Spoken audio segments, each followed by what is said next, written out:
Bom, pessoal, bom dia a todos e a todas. Bom dia. Queria agradecer as palavras do Jurandir, mas eu sou apenas um curioso. Pensando sobre isso, uma questão que sempre nos retorna, dentro da casa espírita, nos nossos lares, nos nossos trabalhos, são os problemas, né? O que nos traz a casa espírita é a busca pela solução desses problemas.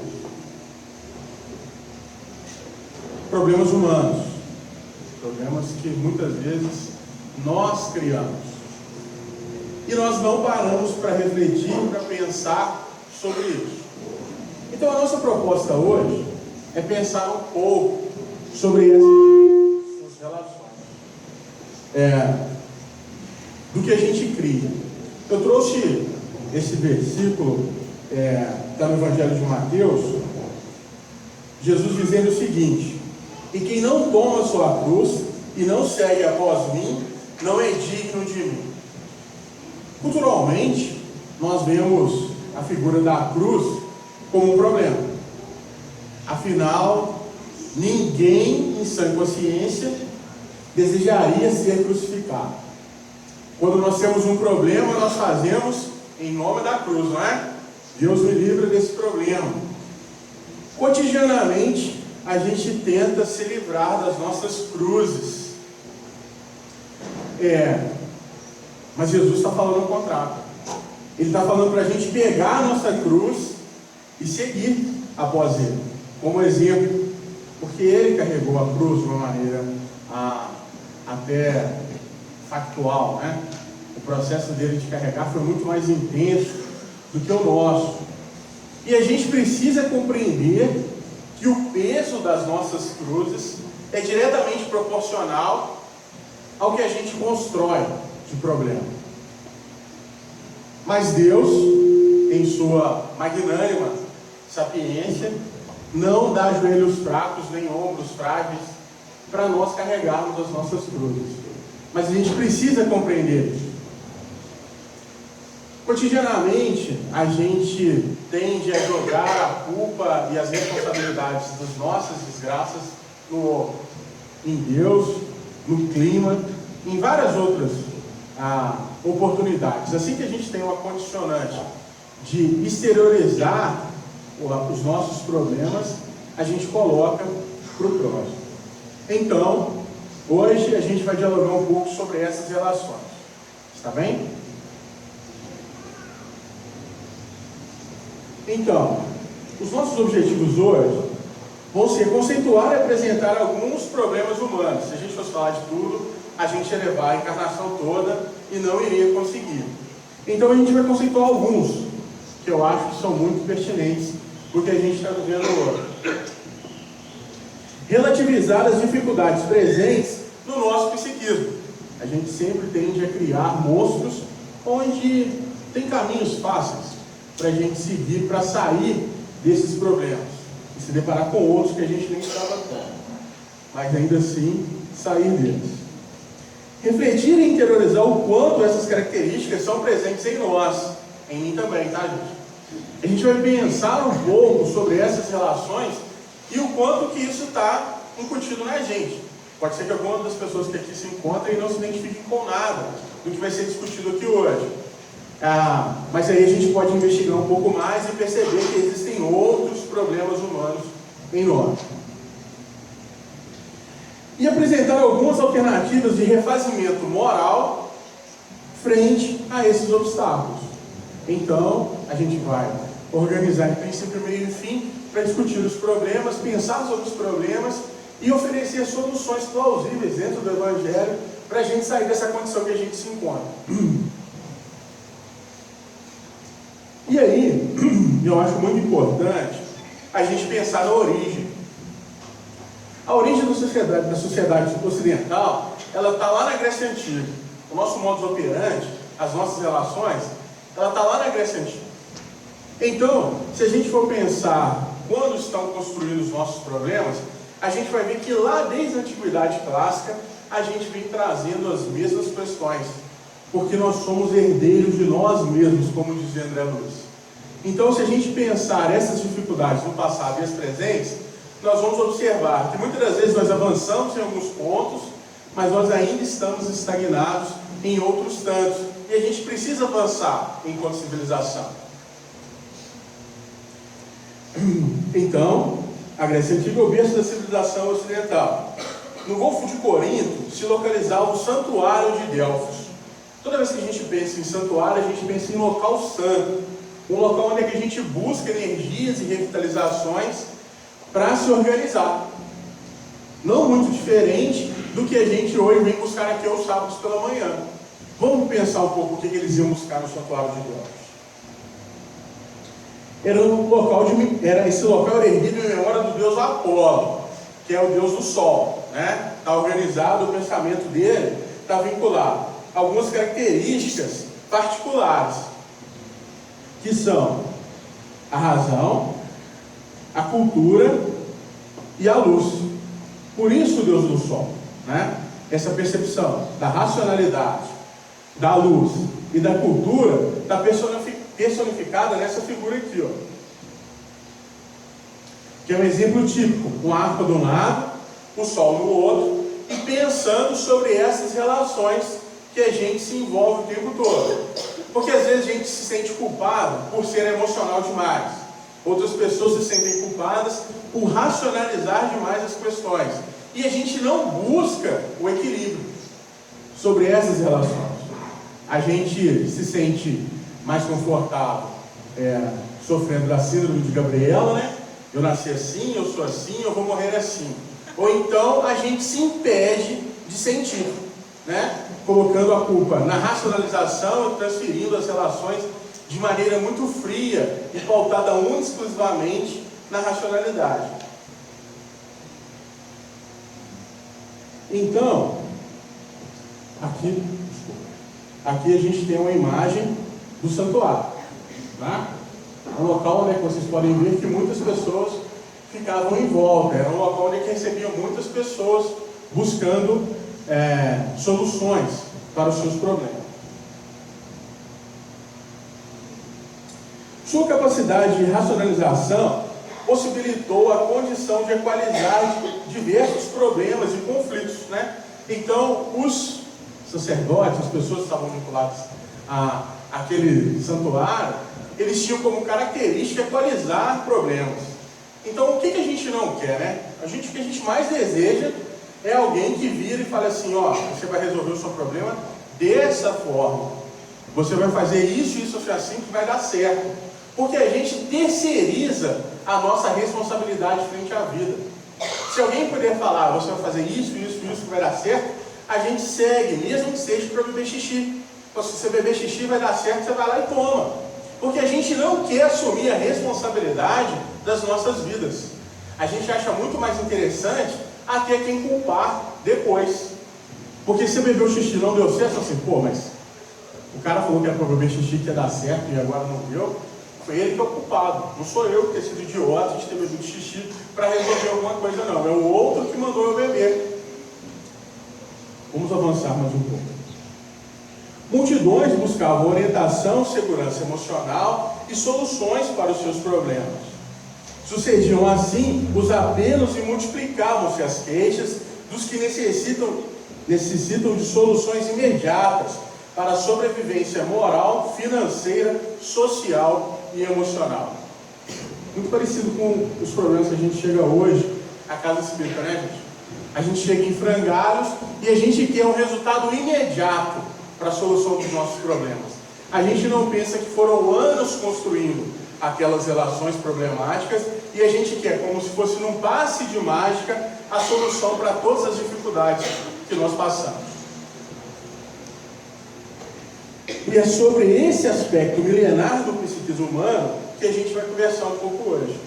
É pensar sobre essas relações de dificuldade e refazimento moral que são necessários.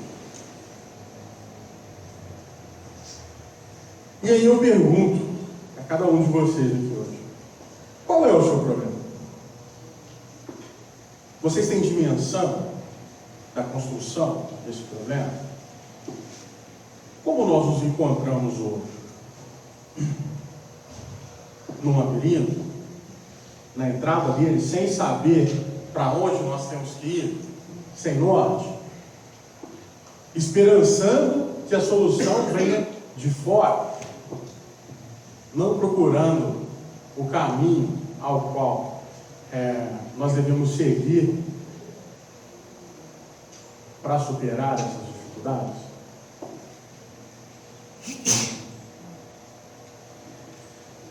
E aí eu entro propriamente na dinâmica que nós vamos estabelecer hoje sobre as questões propostas no estudo. Então, dos problemas que a gente passa, eu separei 6 que são muito cotidianos e muito comuns entre todos nós. Então, o primeiro deles é a autocompaixão.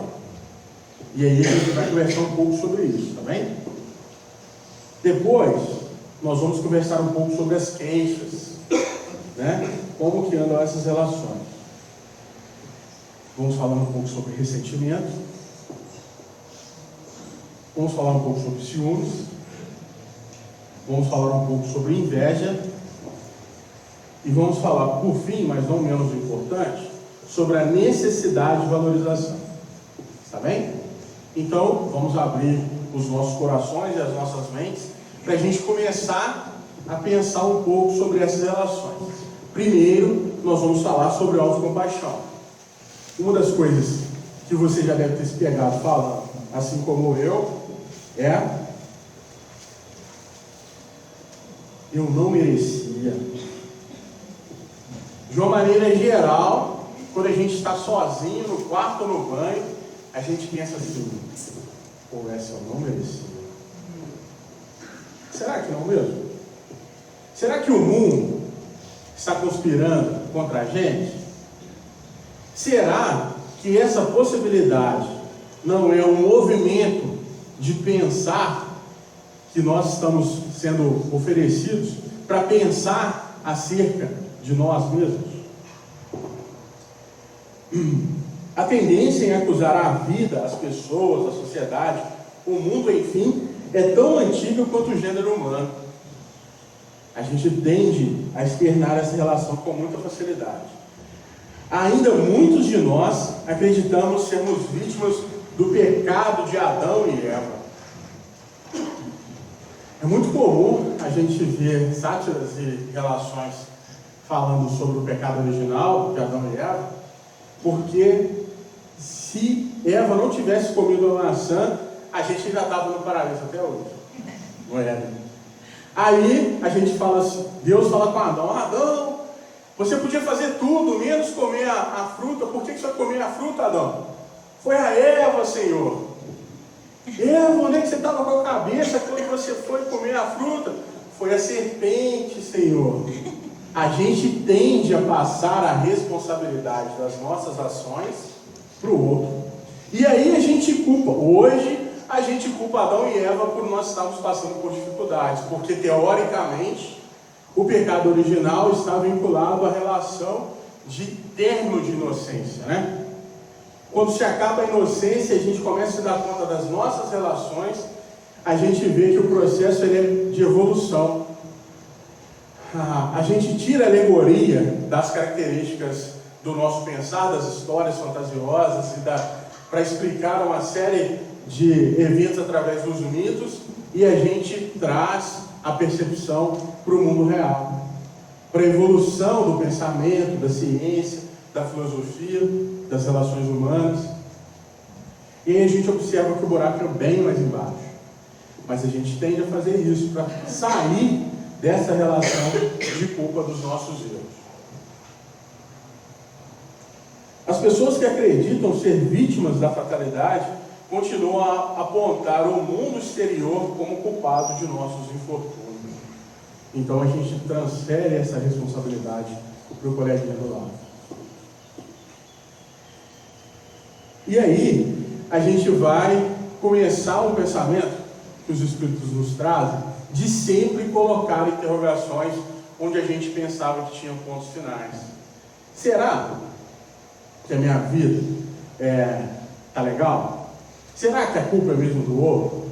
Será que o meu pensamento, será que eu estou só reagindo às questões propostas pela vida?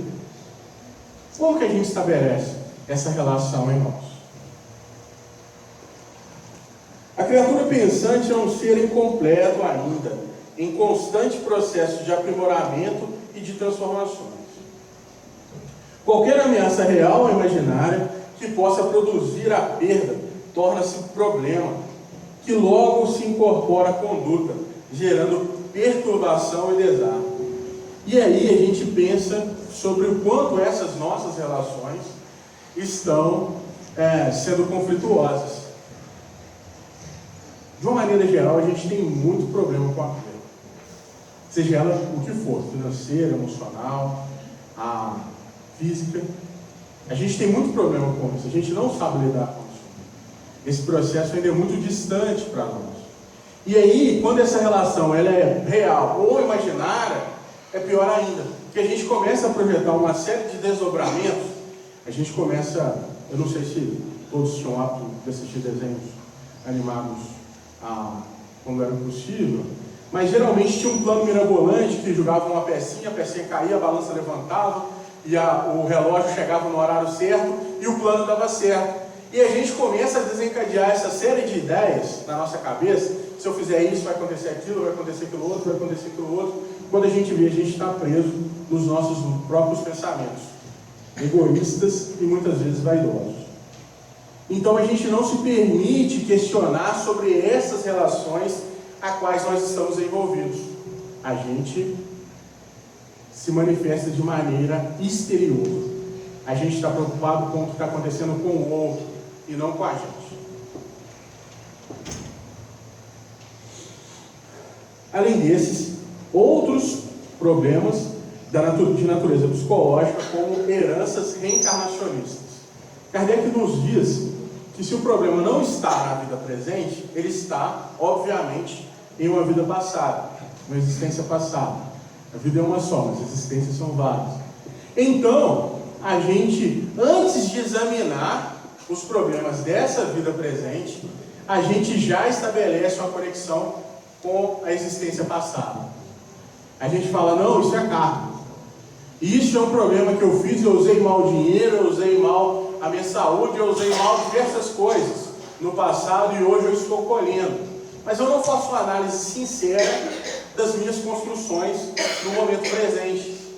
Então Kardec nos diz de maneira enfática, depois de uma análise precisa da vida presente, de fato, esse problema está numa causa de uma existência passada.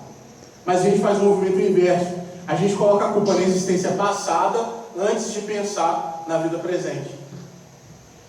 Por quê? É muito mais cômodo a gente colocar a responsabilidade em algo que não nos toca nesse presente momento. É muito mais cômodo. E aí a gente para pensar, será que está em uma existência passada mesmo?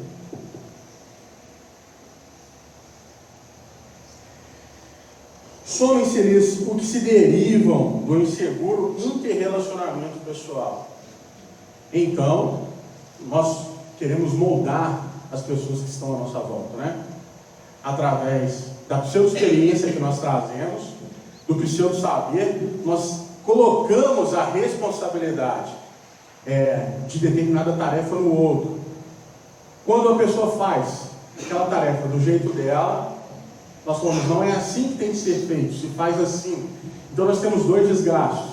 Um de coordenar o trabalho e o outro de ter que fazer. Porque nós queremos que as pessoas tenham reações iguais às nossas.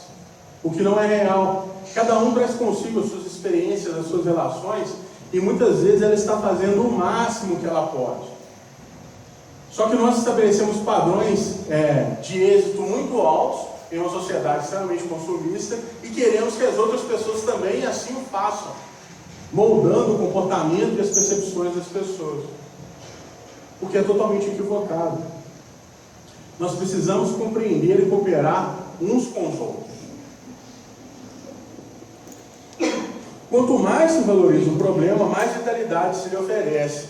Se a gente entrar na percepção de que pensamento é vida, e é vida de fato, quando a gente começa a reproduzir aquele mesmo evento, aquela mesma coisa, diversas vezes, o problema toma uma proporção ímpar, porque a gente está construindo essa relação de difícil e de complicada resolução. Então a gente começa a pensar e repensar, e repensar, e repensar, até que acontece uma avalanche, né? Ou a lógica da represa, né? A gente vai represando emoções, sentimentos, e quando vê, a gente não tem uma válvula de escape. Então o que acontece com a barragem? Ela simplesmente se rompe, desce aquela enxurrada e faz todos os estragos que a gente vê a natureza fazendo quando não é respeitada. Ninguém permanece vivo sem o enfrentamento com os problemas que existem para ser resolvidos, oferecendo o saldo positivo de evolução. Muitas vezes a gente se fecha, né?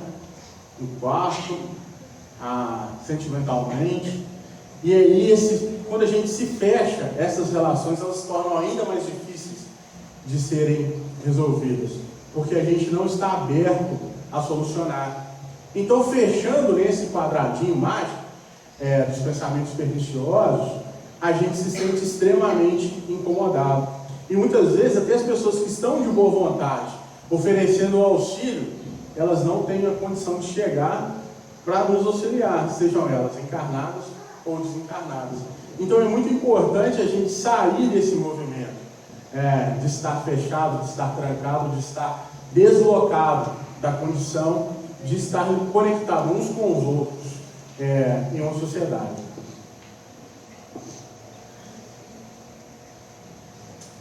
E aí, vamos pensar, dentro da lógica da autocompaixão, um processo de aprendizagem, né?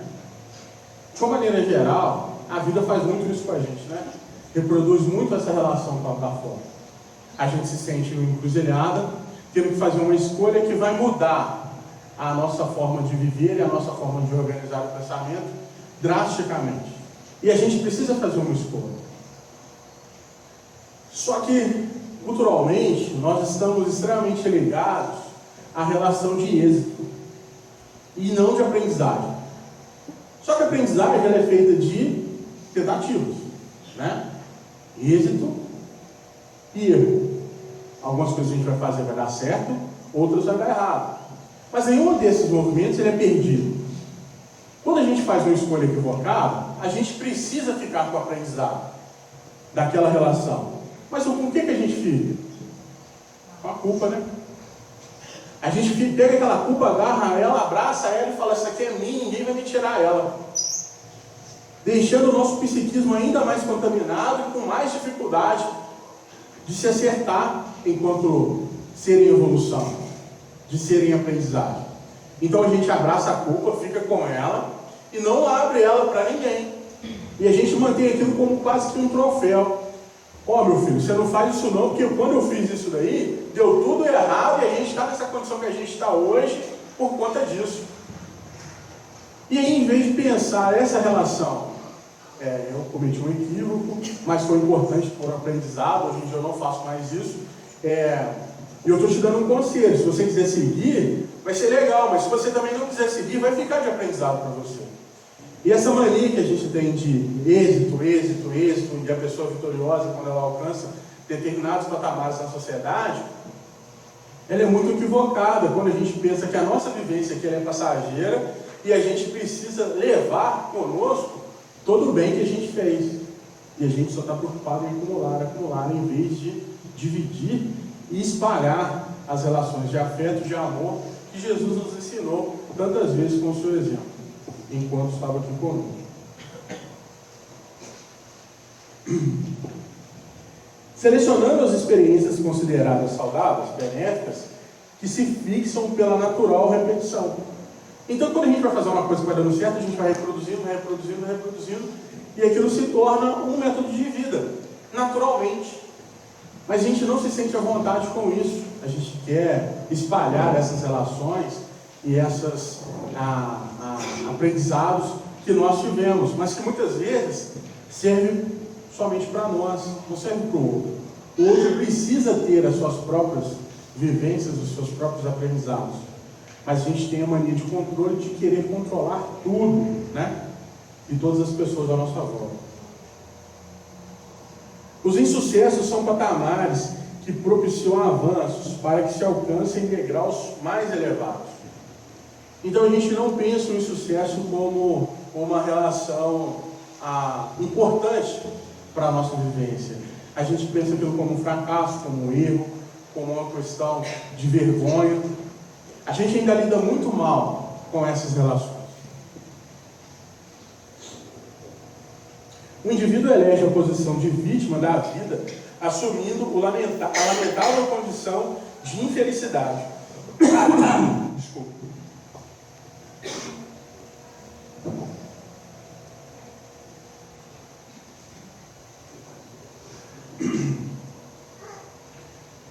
E encontra-se a um passo de perturbações emocionais graves.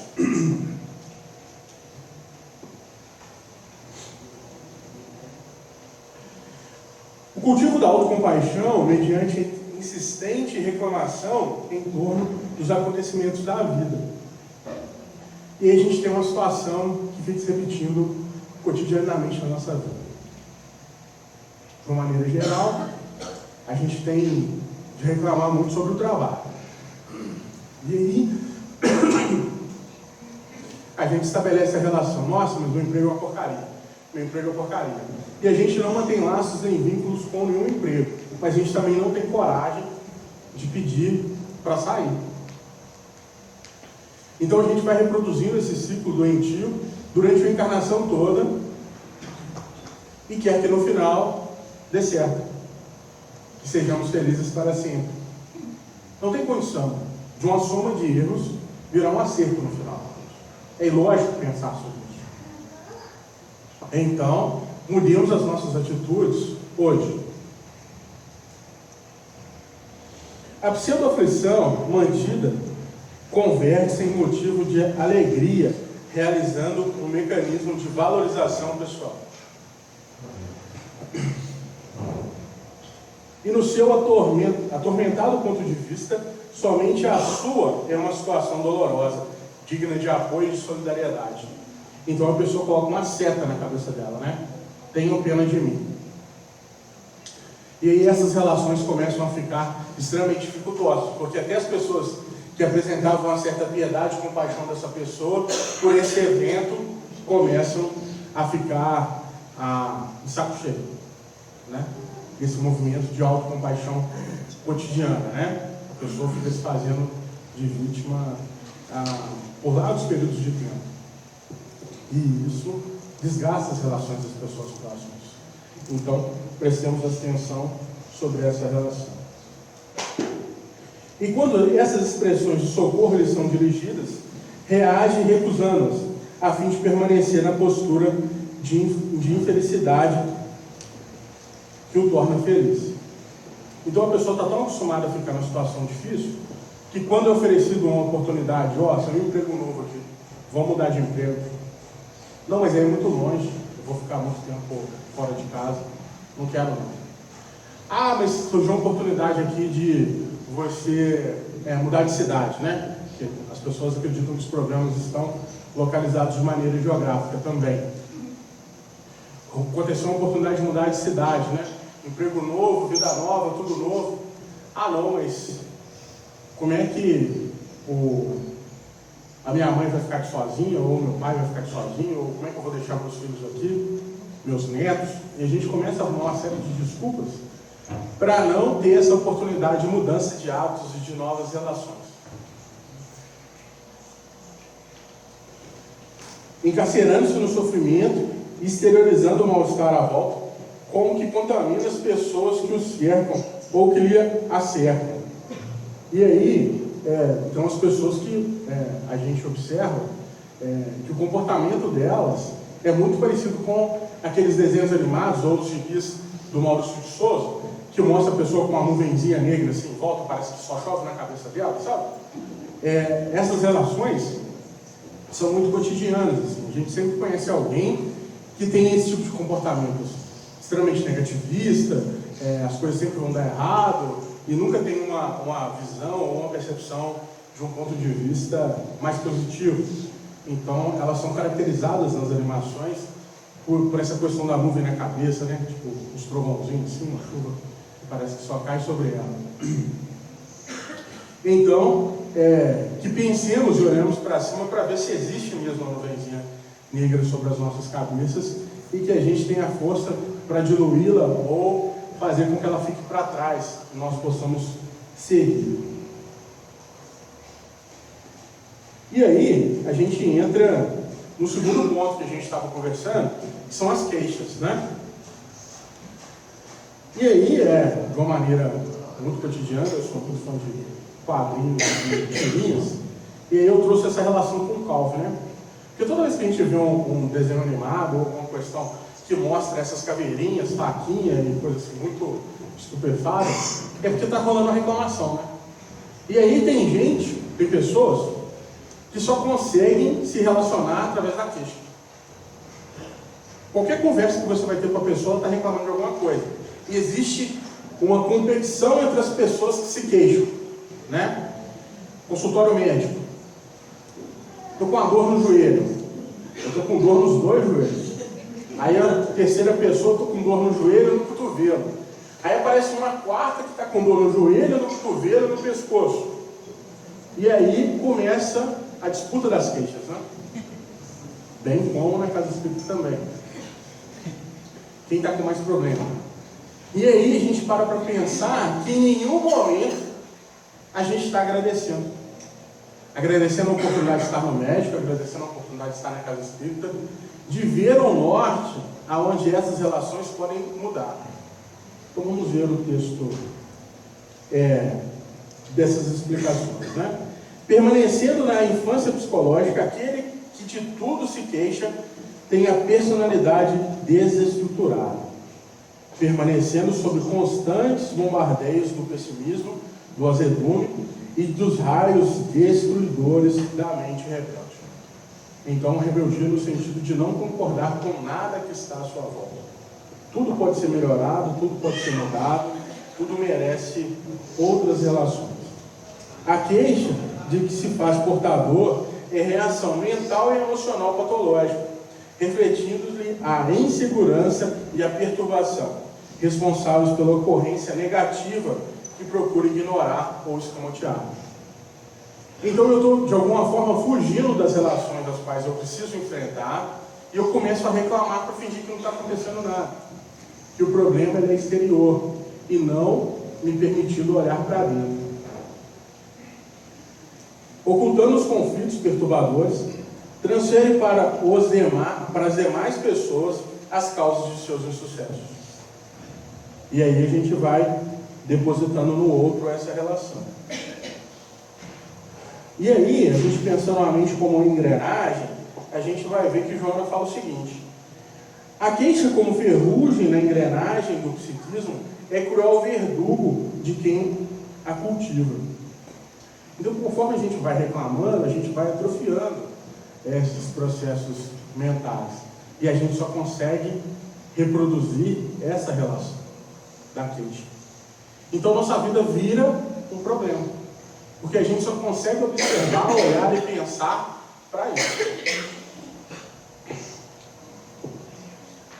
Saindo um pouco dessa relação exterior e pensando um pouco na relação interior, a gente vai pensar sobre o ressentimento. O ressentimento nada mais é do que ressentir. É sentir novamente aquele evento que aconteceu há 10 anos atrás, há 20 anos atrás, com a mesma intensidade que tivesse acontecido agora. Então a gente não consegue se desculpar, a gente não consegue perdoar, a gente não consegue seguir adiante, porque a gente sente novamente todas aquelas emoções e energias do passado. Entre as tormentas psicológicas alienadoras, a presença do ressentimento na criatura humana tem lugar de destaque. Enraizando-se no solo fértil das emoções em descontrole do paciente, aí engendrando males que terminam por consumir aquele que lhe dá guarida.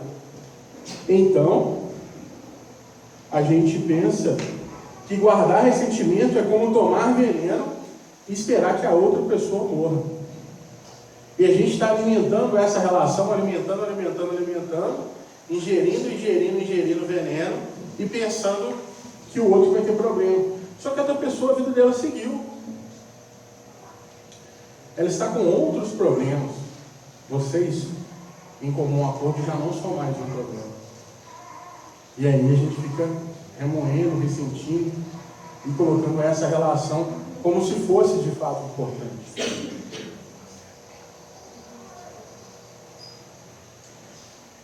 A convivência humana é feita por meio de episódios conflitivos, por falta de maturação geral que favoreça o entendimento.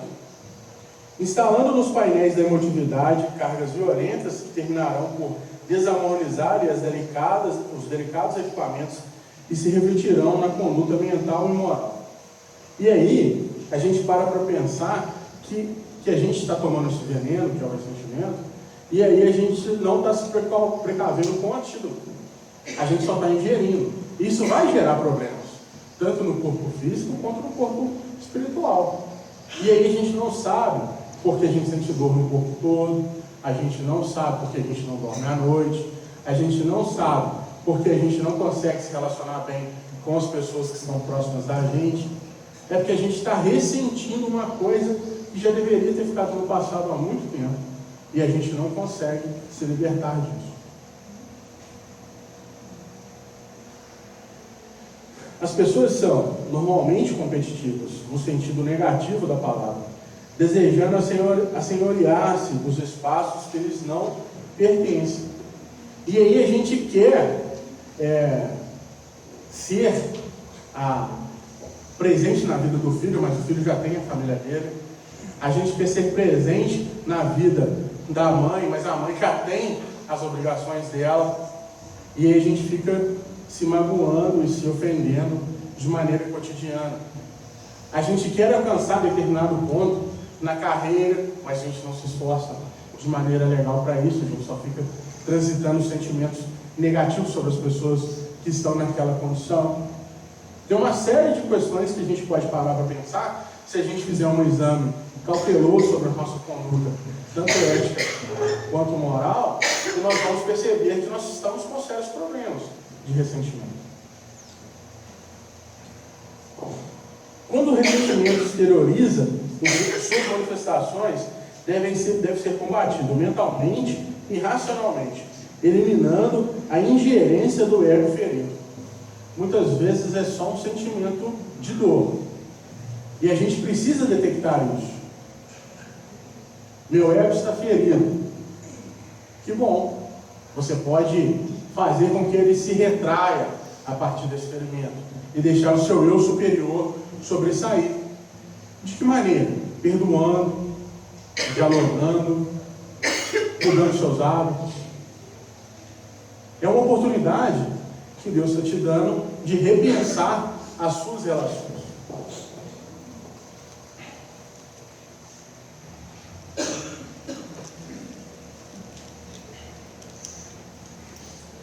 E aí, a gente vai estabelecer um pouco de diálogo sobre ciúme. E aí a gente tende a imaginar a relação de ciúme com companheiro ou companheira, né? E a gente não pensa na relação de ciúme filial, a gente não pensa na relação de ciúme com as coisas materiais. Aqui no centro a gente tem um costume muito interessante de emprestar livros, né? A gente empresta livros uns para os outros. E aí, às vezes a gente esquece. Normal. Emprestou, mas você esqueceu. E aí, 2 anos depois, 3 anos depois, o livro volta para sua mão. Mas você nem lembrava mais se tinha aquele livro. E aí começa assim um discurso de tipo assim, por que você devolveu o livro? O que está acontecendo? Tem alguma coisa aí? Uma desconfiança sobre essas relações. E tem um pessoal que coloca um nome e tudo mais e fala assim, ó, 2 semanas para ler, tá? Se não ler em 2 semanas, eu vou pegar de volta e aí é problema seu. são relações que muitas vezes a gente não para pensar sobre elas. Nossa, me parece que livro lá que eu preciso fazer uma palestra, tem um capítulo lá que é importante para desenrolar. É 2D, hein? Vai e volta. O livro é meu, o livro é meu. Não se esqueça disso. Tipificando insegurança psicológica e desconfiança sistemática, a presença do ciúme na alma transforma-se em algoz implacável do ser. Atormentado pelo ego dominador, o paciente, quando não consegue asfixiar aquele a quem estima ou ama, dominando-lhe a conduta e o pensamento, foge para o ciúme, em cujo campo se omisia, a fim de entregar-se aos sofrimentos masoquistas que lhe ocultam a imaturidade, a preguiça mental e o desejo de impor à vítima da sua psicopatologia. E aí a gente começa a criar uma série de desdobramentos sobre o que a gente está passando, né? E aí a gente começa a colocar a culpa no outro, uma série de coisas, mas a relação só se deu a esse ponto porque o dominador não conseguiu dominar, subjugar o outro. E aí a relação começa a ficar conflituosa. E aí as pessoas que têm dificuldade nesse aspecto falam que é demonstração de amor. Não é não, gente. É doença. Precisa ser tratado. Precisa de auxílio. Não é saudável para nenhum dos dois esse tipo de relação. Tampouco com as coisas, né? Porque quando a relação é com as coisas, com o carro, com a casa, com o livro, aí é um pouco mais complicado.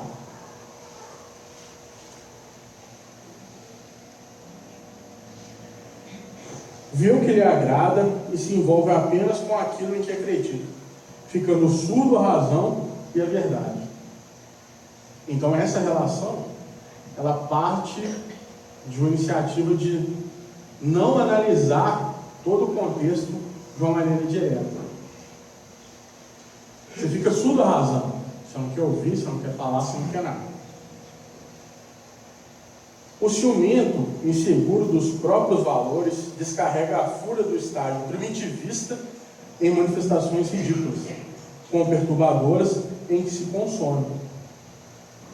Então é uma manifestação de um primitivismo psicológico muito grande, essa relação de dominação. Entender o outro como sua propriedade. O ciúme tende a levar a sua vítima à loucura. Quando eu estava preparando esse estudo, alguns anos atrás, a manchete que apareceu dessa imagem foi a relação de ciúmes entre irmãos. O irmão de 5 anos matou o irmão de 1 ano porque os pais estavam dando muita atenção ao irmão mais novo. E o ciúme também é muito presente nas relações bíblicas, né? Se a gente for pensar no Velho Testamento, o ciúme fez com que Caim assassinasse Abel. Então não é uma relação de homem e mulher. O ciúme ele está presente muito mais nas nossas vidas do que a gente imagina. E aí a gente parte para a inveja. Remanescente dos atavismos inferiores, a inveja é a fraqueza moral, a perturbar as possibilidades de luta do ser humano. Ao invés de empenhar-se na autovalorização, o paciente da inveja lamenta o triunfo alheio e não luta pelo seu. Não saiu da infância psicológica e pretende ser o único centro da atenção, credor de todos os cultos e referências. E aí a gente pensa um pouco nessa imagem aí. Aí a gente tem uma relação do homem neandertal, o homem sapiens, e aí um inventou a roda, né? Tá com foguinho ali aquecendo. O outro ofende ele, né? Chama ele de nerd. Se bem que eu chamo de nerd hoje nem ofensa mais. Há muito tempo era. Hoje em dia as coisas mudaram um pouco.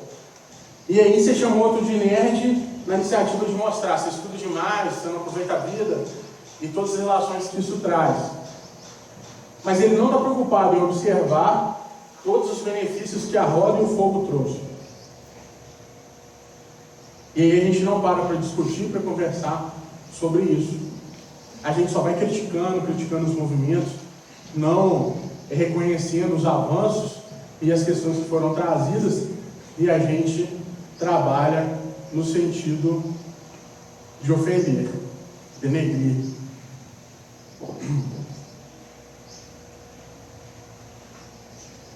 A inveja é resultado da indisciplina mental e moral que não considera a vida como um patrimônio divino para todos, senão para si apenas.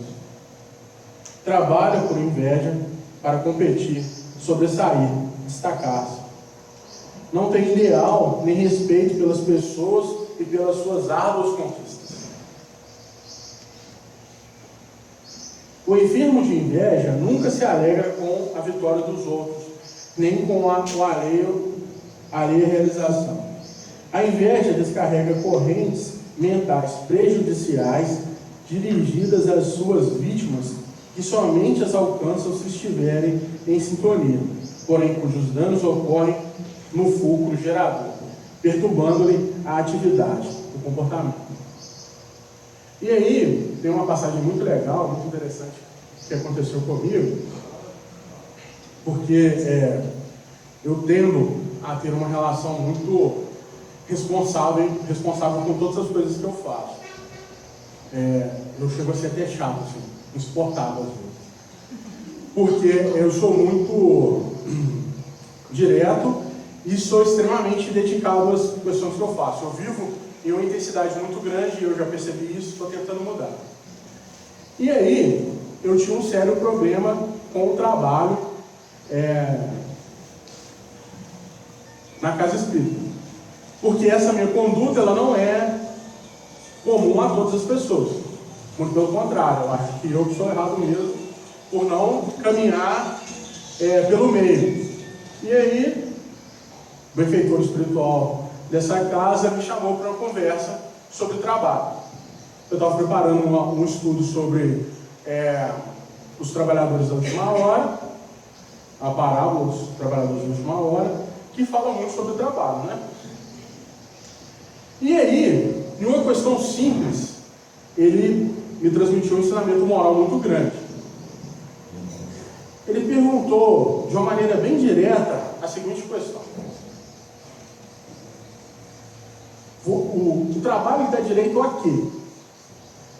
Eu, numa petulância muito grande, comecei a descrever uma série de relações, de aprendizado, de saberes, de desenvolvimento. Não tem nada a ver com isso não. Aí, já mais preocupado com a segunda resposta, né, porque sempre tem uma segunda chance de não passar vergonha. E aí, comecei a falar sobre as relações do trabalho, de auxílio às pessoas, e quão bem a gente pode fazer, se melhorando, se depurando, e um discurso totalmente característico da literatura espírita, mas ainda não construído no meu íntimo. Palavras ao vento, foi a resposta. E aí eu falei assim, mas o trabalho me dá direito a quê então? O trabalho só te dá direito de trabalhar. Você não tem direito de reclamar do seu semelhante, você não é melhor por conta disso, você não tem nada de se relacionar, de pensar em questões de evolução por conta de entender o trabalho. O trabalho só te dá direito de trabalhar. Então a gente começa a perceber que essas relações, elas estão muito mais vinculadas ao nosso ego do que propriamente o exercício do trabalho no bem.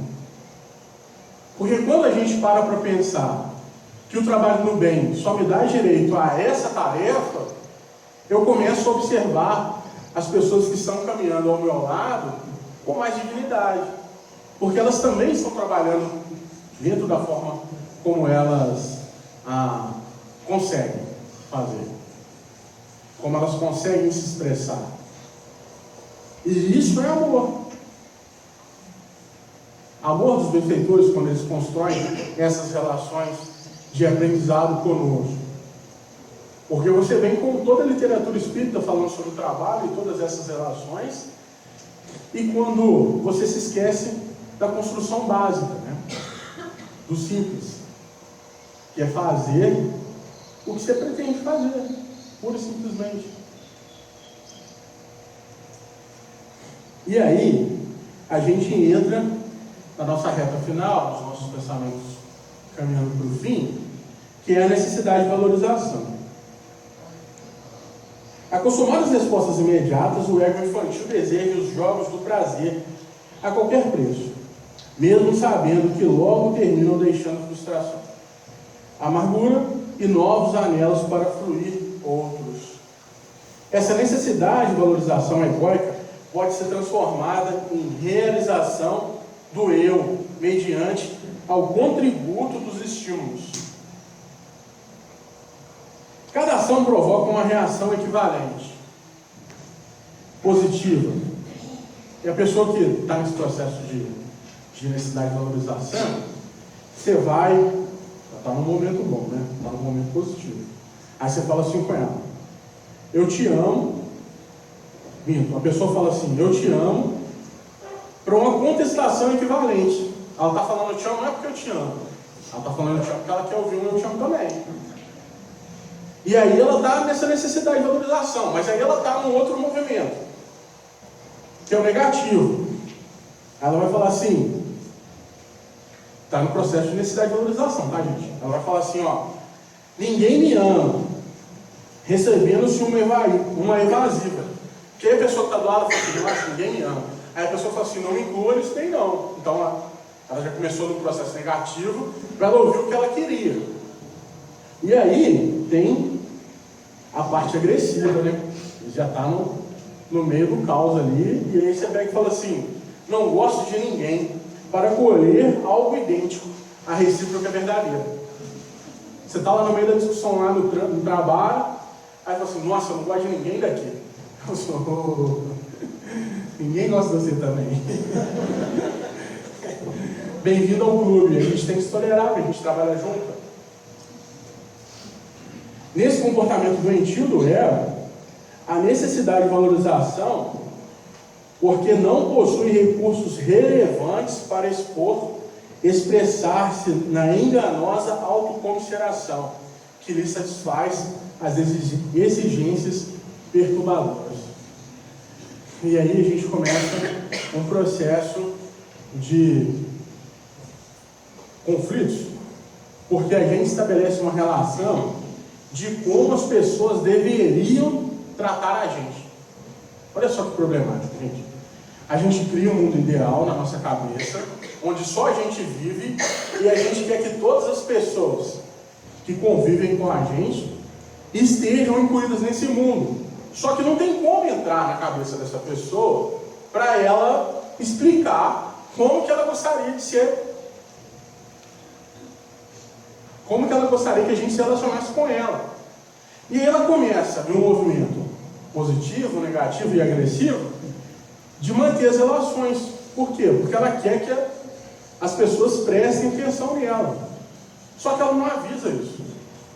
E aí aparecem umas pessoas desavisadas igual eu, que a pessoa fala assim, tipo assim, pra mim realmente tem algumas coisas que não fazem sentido nenhum, e aí eu fico com cara de tacho, porque a pessoa fala, ela quer que eu reaja de um jeito, mas ela não combinou comigo o jeito de reagir. E aí não vai funcionar, não vai dar certo. Vai dar conflito, vai dar problema. E aí às vezes a gente só precisa se expressar. Fala: pô, hoje eu estou num dia difícil, tá? Quando você for falar comigo, você mente as palavras, que eu posso entender mal, e a gente vai brigar. E aí a pessoa já vai falar assim: opa, você está num dia ruim, toma aqui essa aguinha com açúcar, esse maracujá aqui, e vamos trabalhar.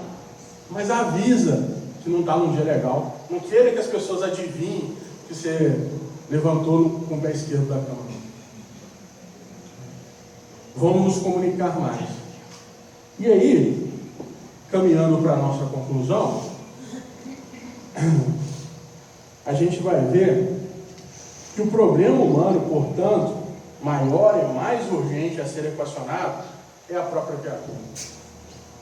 O que a gente precisa resolver não é o outro, somos nós mesmos.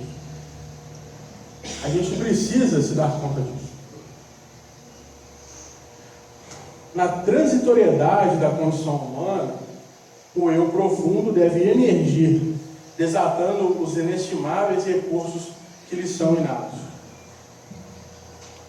Para consegui-lo, Mister se torna o amadurecimento psicológico decorrente do esforço sério e bem direcionado do estudo do eu profundo e da busca incessante, que são as metas existenciais mais urgentes.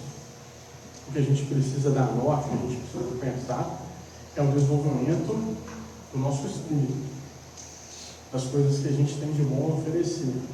Mas para isso, a gente precisa olhar com carinho para todas essas características que nós ainda possuímos, em uns em maior, outros em menor grau, e a gente precisa se ajudar mutuamente nas construções dessas relações.